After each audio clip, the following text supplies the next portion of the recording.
2014 সালের শেষের দিকের কথা। আমি তখন একটি বেসরকারি বিশ্ববিদ্যালয়ে 5th সেমেস্টারের স্টুডেন্ট।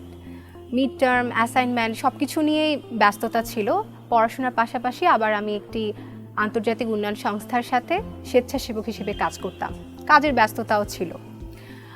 দিন শেষে কাজ করে যখন বাসায় ফিরতাম, রাত হলে আমার নেমে আসতো প্রচণ্ড জ্বর এবং প্রতিদিনই এমনই অবস্থা এবং হঠাৎ শুরু হয় পিঠ ব্যথা। শারীরিকভাবে আমি প্রচণ্ডভাবে দুর্বল হয়ে পড়ছিলাম এবং বুঝতে পারছিলাম আমি এইভাবে সুস্থ হব না।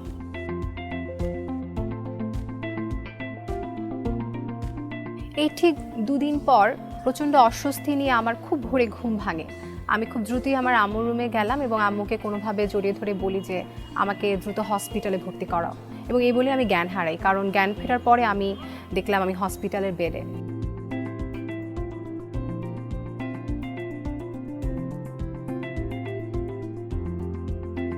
চারদিকে ডাক্তার, নার্স এসে বিভিন্ন রকম পরীক্ষা করছিলেন। হেন কোনো পরীক্ষা আমার নেই যে করা হয়নি। কফ থেকে শুরু করে সব ধরনের পরীক্ষা করা হয়েছিল, কিন্তু কোনো রোগী ধরা পড়ছিল না।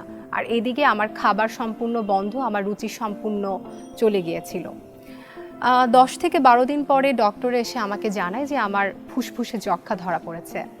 মাত্র 20 বছর বয়সে নিজের যক্ষ্মা ধরা পড়েছে শুনে আমি স্বভাবতই ভীষণ মুষড়ে পড়ি। আমার বাবা মাও প্রচণ্ড ভেঙে পড়েন।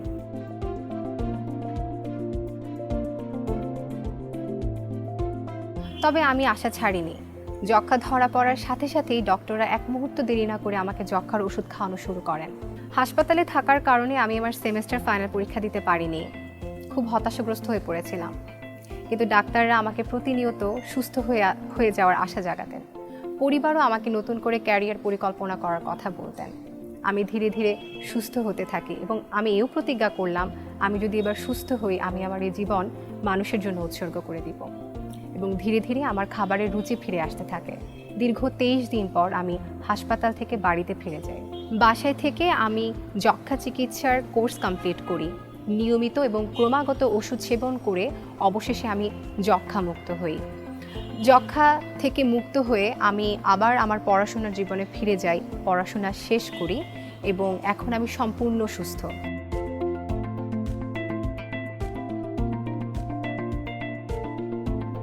যক্ষ্মা থেকে বাঁচার জন্য আমার পরিবার, আমার ডক্টর এবং নার্সদের কাছে আমি অত্যন্ত কৃতজ্ঞ, কারণ তাদের ভালোবাসা এবং যত্নের জন্যই আমি আসলে এই যক্ষ্মার সাথে যুদ্ধ করতে পেরেছি।